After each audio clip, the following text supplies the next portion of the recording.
Ike, it's beautiful outside, and you are beautiful inside. Oh, thank you, brother. How you feeling? I appreciate that, brother. Yes, sir. Feel pretty good. What in the heck is going on? Yeah, every once in a while, it throws you a curveball. Nice compliment coming out of Yeah, there. thank you. I appreciate it. Yep. Jackie Baseball, you, on the other hand, you got 2 days to get this team in shape and go. ready to go. Yes. Ready to go. Holla at your boy. Happy birthday to Walker Fritz. Happy birthday, Walk. Oh, Nev. Happy birthday, nephew. Big 2-year-old today. Hey, There you go. When's he getting a job? I know, it's about time to man up. As soon as he gets a job, he can take a week off, right? Right, Yep. Jack? Right, Jack? That's all I do is take off time around here. Yep. Happy birthday, Walk. Walker. So he's ready for the Phil season. Oh, is There he? you go. Yeah, he's locked in. What does he think about the whole starting lineup, the batting order? No, actually, I think not that I'm disappointed in him. Right? Would never. Yeah. I think he's still basking in Super Bowl glow. Oh. Because even when I turn on the Phillies, Yep. he just goes E. Just like that. Yeah, he's got the deep E down early. Yeah, which is yeah. good to see. Yeah. Oh, man. Big show as it always is as we count down the days till Philly's opening day. We are now just over 2 full days away. We will have Tuesdays with Eliot. Eliot Shorr-Parks joins us at 3 for his normal insanity. The return of the Mount Rushmore at 4 o'clock and the top 5 at 5 at 5 o'clock. Now, Ike, I made a mistake which led to today's show, the beginning of today's show. Oh, wow. What happened? Yeah, so the mistake was I was looking at Eliot Shorr-Parks' Twitter account. That's definitely a mistake. Mistake. And always, I know, terrible. And almost always a mistake to read the replies to the tweets. But he did ask an interesting question. And this was the question. Been thinking about this for a few days and curious what you all think. Of course, he was curious, as he always is. Always curious. Which player in Philly sports history do you most associate with winning? And which player in Philly sports history do you most associate with losing? So here on Tuesday, and we will make this a Testify Tuesday because you at home are going to have to testify about your answers and tell us why you're right. I looked at the responses, and almost every response was one of 2 names. Joel Embiid or Donovan McNabb. Now, I'll remind you, the question is which player in Philly sports history do you most associate with losing? And they said Joel Embiid and Donovan McNabb. And you're going to have to explain this one to me because I do understand the disappointment, that Donovan didn't win a Super Bowl and that Joel Embiid hasn't gotten past the second round. But we are objectively talking about 2 guys here who have done more winning and winning because of them than nearly every player who has played for their respective franchises. Yeah. Like, there are plenty of people who can be the face of losing in Philadelphia, right? J.D. Drew was a loser. Sam Bradford was a loser. Jason Babin was a loser. I would even accept Andre Iguodala from the Sixers as I like Andre, and he went and ended up winning with the Warriors, but when he was here, I could accept loser. Donovan McNabb went to 5 NFC championship games and a Super Bowl. Joel Embiid, now I know I'm just talking about regular season, but his regular season record is 295 and 157.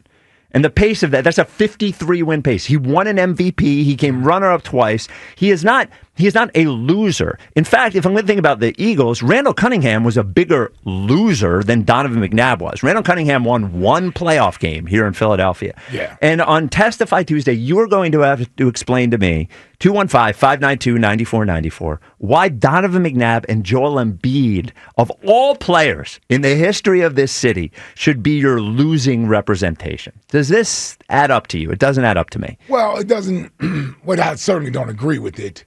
But I guess how you interpret the term loser matters, right? If we're talking about whether or not they filled their potential by being the best player they could be, they didn't take any shortcuts, they didn't cheat us, that sort of thing. They weren't a bust. Neither one of those guys belong in that category. Not Neither the face one of of those guys losing. belong in that category. Joel Embiid is a Hall of Fame basketball player, despite the games missed or what have you, as an individual talent and what he's accomplished with his MVP, his scoring titles, a gold medal. I've seen guys accomplish less and get in the Basketball Hall of Fame. Yeah, he's a Hall of Famer if he Yes. never plays again. Yeah. He's a Hall of Famer. He's going to be in the Hall of Fame. 5 will not be in the Hall of Fame more than likely because at that position, the Super Bowl, unless you put up astronomical numbers, right? Unless you put up astronomical numbers, you're probably not going into the Hall of Fame from that position. Right. Any other position, they don't judge you by winning championships.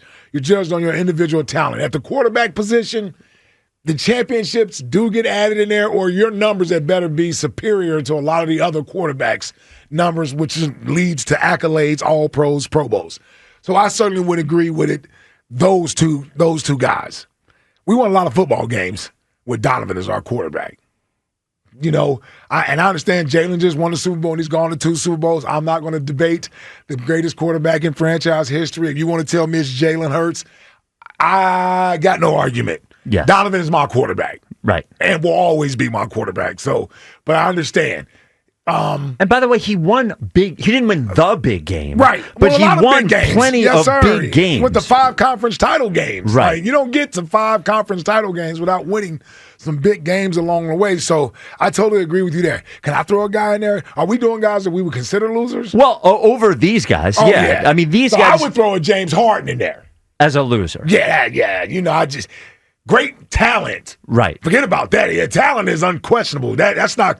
But the mentality of being of not really being a master of his craft, the work ethic. To me, the lack of leadership there, and not winning a title with all of that talent that he has. He has loser energy to me. He has loser aura to me. James Harden does. Now, he has also won a lot of games. Won a lot He of basketball games. And the other thing is, like, you know, I think if we were to ask people, I mentioned Randall. Nobody's ever going to bring up Randall as a face of losing in Philadelphia, even though he only won 1 playoff game. You don't think so? I don't think so. And by the way, no one's going to mention Doc didn't win a Super Bowl either. Right. Do you know what I mean? Like Allen Iverson did Ike not. didn't either. Yeah. Ike didn't either. I was going to bring it up. Yeah. Allen Iverson. Figured I'd save you. Allen Iverson didn't win a championship here. Right. Terrell Owens never even won a playoff game here. Right. You know, and by the way, may have ruined, like, through his actions, ruined the core of a football team that took us to 5 championship games and a Super Bowl. There are so many guys that we have had here who scream loser. Why are we picking that? Like, this is part of why people judge us nationally, is that we picked 2 guys who mostly won as our face of losers in Philadelphia. It just doesn't make any sense to me.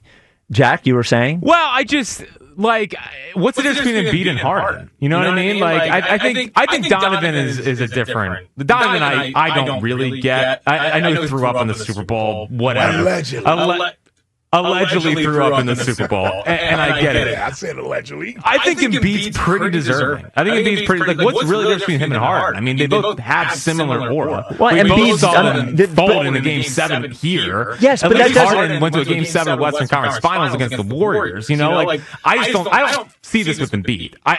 The Donovan thing I think has totally been unfair, and we do with Ryan Howard too. But like. And B, I get it. I totally get it. As one of the 2 faces of losing in the history of Philadelphia? Yeah. But that's crazy, though. But it's not. Because without him, we wouldn't have been in any of the situations we were in to end up losing. Right? Like, I want you to think about the 10 years of Sixers basketball before Embiid got here. Yes, that was losing basketball. That was teams that didn't even have winning records. That was teams that were led by Eddie Jordan was a loser. Yeah, but do you know what I mean? Like, Joel Embiid's not the face of losing in Philadelphia. But he is from the standpoint of he's great.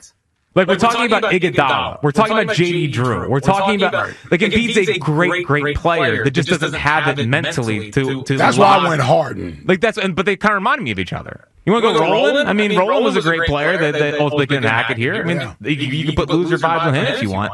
But I think the Embiid He actually wound up winning. Yeah, I know. He's a pretty good player. If he stayed here, he'd be the best in the field of all time. Well, Iguodala is the same as that, by the way. Yeah. I mean, Iguodala left here and ended up I just winning. think Roland's a better player than the question was, which player in Philly sports history do you most associate with losing? Right. And the 2 guys are guys that won most of their games here. And it's not like we have so many many championships here Yeah. in Philadelphia that everyone, like that it's this sliding scale where you're not a winner unless you win a championship. Yeah. Do you know what I mean? Like, No, listen, I totally agree with you. I agree with you that it's unfair to those guys. But I also understand where the perception or people who have that view, why they have that view. Because they're being measured by not winning a championship. right. Like they're being measured from that standpoint. And then it's how do you handle the defeat? Are you accepting responsibility? Are you placing blame on everyone else? Like, right? Like Bryce doesn't get those types of vibes. He does not. Right? So because he usually performs. Well, he did in his previous stop, by the way. Sure. He did in Washington, but here he does not. Yes. Yep. No, you're right. He ain't down there. He did have that. Here, I just think with something with those two guys, there are going to be people who always hold that against them. That they didn't win a That championship. they didn't win, yes. Or do you think the personality has more to do with it? Well, I think it's a little bit of everything, but I think it's just an unfair standard to hold them to. I understand the disappointment with Donovan. I understand the disappointment with Joel Embiid. But to say again, which player in Philly sports history do you most associate with losing? It can't be those two guys. See, and people wonder why I defend Five as much as I do. Right. Because he takes the blame for all of us. Right. And by the way, not a one-on-one game. Like he had teammates. We all lost those games. Well, and not to put them in the same category, but Embiid is taking the blame for, you could look at everything that happened while Embiid was here, and boy, it would have been tough to win something with things going on the way that they went on here. You know, there were enough screw-ups between Markelle Fultz and Jahlil Okafor and Ben Simmons and you think the Sixers let down Embiid more than Embiid let down the Sixers? Yes. Yeah, that's fair. Ultimately, that's fair. I think so. I think so. it's fair to say. I think it's fair to say that. Now, he has had contributed letdowns. to it, yeah, for sure. All right, 215-592-9494. It's Testify Tuesday on the WIP Afternoon Show. People who responded to Eliot Shorr-Parks and said, which player in Philly sports history do you most associate with losing? And the two most popular answers were Donovan McNabb and Joel Embiid. Cold-blooded. Two players who mostly won here in Philadelphia.